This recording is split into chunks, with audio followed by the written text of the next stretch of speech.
पूर्व राष्ट्रपति doctor APJ Abdul Kalam की जयंती पर श्री गोवर्धन विद्या निकेतन विद्यालय में एक कार्यक्रम का आयोजन किया गया। कार्यक्रम में मुख्य अतिथि रहे विद्यालय प्रबंधक श्री विष्णुदत्त शर्मा, RWA के अध्यक्ष डॉक्टर MK अग्रवाल, वीर अर्जुन समाचार पत्र से श्री KD पाठक, मिशन न्यूज़ 21 से निखिल रोहेला, ट्रू मीडिया से राजेश वर्मा, हिशांत मीडिया से आशुतोष शर्मा। अतिथियों ने दीप प्रज्वलित कर एपीजे अब्दुल कलाम साहब को अपने श्रद्धा सुमन अर्पित किए। गोवर्धन विद्या निकेतन के प्रबंधक मेरे छोटे भाई विष्णु जी और हमारे दो युवा साथी आज जो हमसे जुड़े हैं, कलाम जी की जयंती पे बहुत ही अच्छा मौका है। अब्दुल कलाम जी के बारे में कुछ भी कहना बहुत कम होता है और आज हर आदमी कलाम के आदर्शों की बात तो करते हैं, लेकिन हम कलाम जी का एक भी आदर्श अगर अपने जीवन में अपना लें तो हमारा जीवन धन्य हो जाए। सिर्फ हमें बातों में नहीं, अपने जीवन में भी कलाम जी को अपनाना चाहिए। और इस कार्यक्रम के लिए मैं बहुत आभार व्यक्त करूंगा विष्णु जी का कि उन्होंने ऐसा अच्छा कार्यक्रम करा। और वैसे वे हर उस पर कार्यक्रम करते रहते, लेकिन कलाम जी की जयंती का एक अपना ही महत्व है।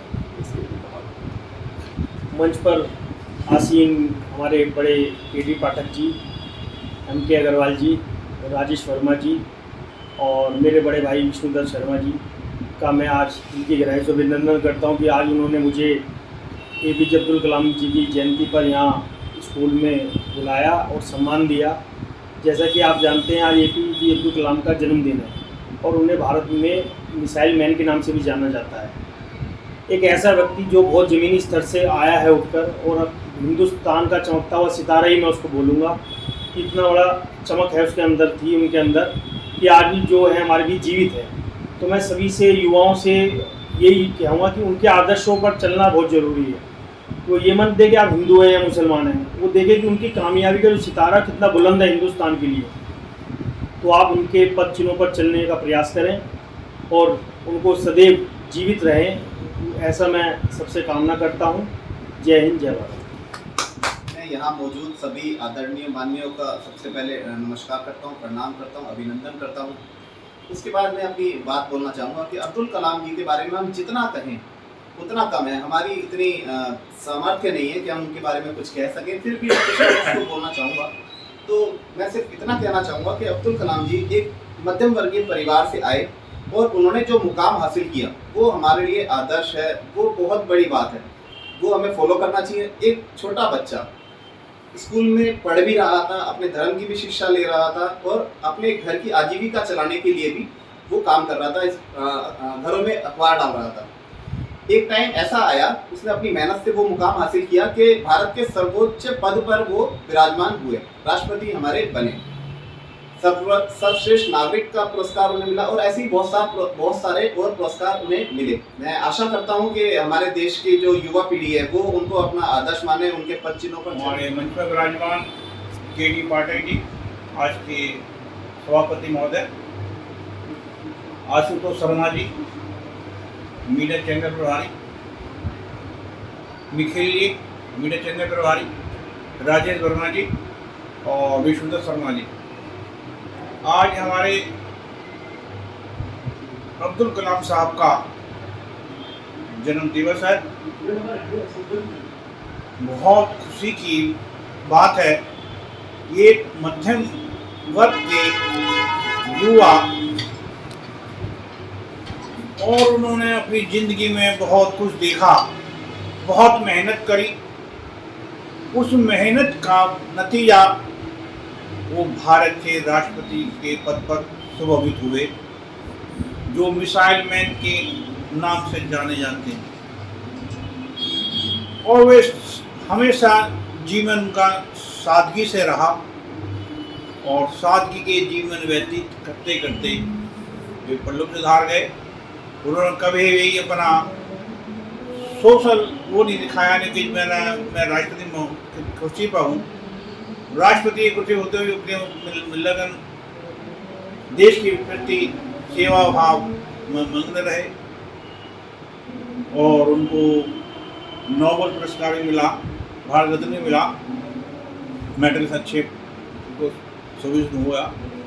और मैं युवा वर्गों से यही चाहता हूँ, उनके आदर्शों पर, उनके वचनों पर चलें और देश को आगे बढ़ाने का कार्य करें। मेरी यही आशा करता हूँ और इन्हीं शब्दों के साथ अपनी वाणी को विश्राम। जय हिंद, जय भारत। सफ़र चाहे वो 100 मील का हो या 100 योजन का, एक कदम उठाना आवश्यक है। आज हम जब जातीयता का विष समाज में घोला जा रहा है, तो हमारा नैतिक कर्तव्य बन जाता है कि हम अपने महापुरुषों के बताए पद चिन्हों पर चलें।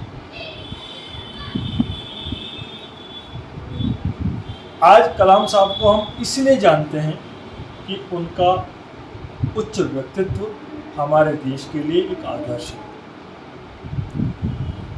जिन्होंने मंदिर मस्जिद की रूढ़िवादी दीवार को तोड़ा और उन्होंने कहा कि मेरा बचपन रामेश्वरम में भगवान राम के प्रसाद को खाकर शुभारंभ होता था और उसी के पास जो लैंप की रोशनी होती थी उसमें मैं पढ़ता था। और दूसरा उनका ये था कि भगवान राम की तरह व्यक्ति को होना चाहिए जो इस समाज से वैमनस्यता, अराजकता, जातिवाद, छुआछूत को दूर कर सके और जो दीनहीन है उसको संबल प्रदान करे। भगवान राम का जीवन चरित्र एक आदर्श है। महर्षि वाल्मीकि जी ने, तुलसीदास जी ने इतना कुछ कहा है कि उसके बाद कोई शब्द ही नहीं बचता कि हम उनके जीवन चरित्र पर कह सकें। पर एक छोटा सा दृष्टांत उन्होंने दिया है कि मैंने उससे दोस्ती की है जो समाज में दलित था, चाहे वो निषाद राज गुह उनके मित्र हों। और जब उनका राज्याभिषेक हुआ तो भरत जी ने कहा कि भैया सभी राजपदों को, सामंतों को, राजाओं को बुला लिया है, आपका कोई मित्र? तो उन्होंने कहा हाँ भाई, हमारा तो इस वनवास के काल में एक ही मित्र हैं और वो मित्र है श्रृंगेरपुरी के पास केवटराज, जिन्होंने मुझे नदी पार कराई थी और निस्वार्थ भाव से। तो मेरे तो एक वही मित्र है। तो ऐसा भाव होना चाहिए और तभी हम देश के प्रति कुछ कर सकते हैं। वो देश के प्रति इसी भाव को यदि हम देखा जाए तो कलाम साहब में था। उनकी व्यक्तिगत जायदाद में बताते हैं 2 कोट, 4 कमीजें, 6 पैंट और 2500 किताबें मिली। पद्म भूषण, भारत रत्न, मिसाइल मैन और ये उपाधियां मिली। तो सम्मान वो है कि जो व्यक्ति के जाने के बाद भी उसे याद करे। और मैं कहता हूँ एक ऐसा जो बिरला व्यक्तित्व था, उनकी केवल देह का अंत हुआ है, उसके नश्वर शरीर का अंत हुआ है। कलाम साहब का नाम अमर है और वो तब तक रहेगा जब तक इस धरा पर सूरज चांद रहेगा। मैं इसी के साथ अपनी वाणी को विराम देता हूँ। जय हिंद, वंदे मातरम।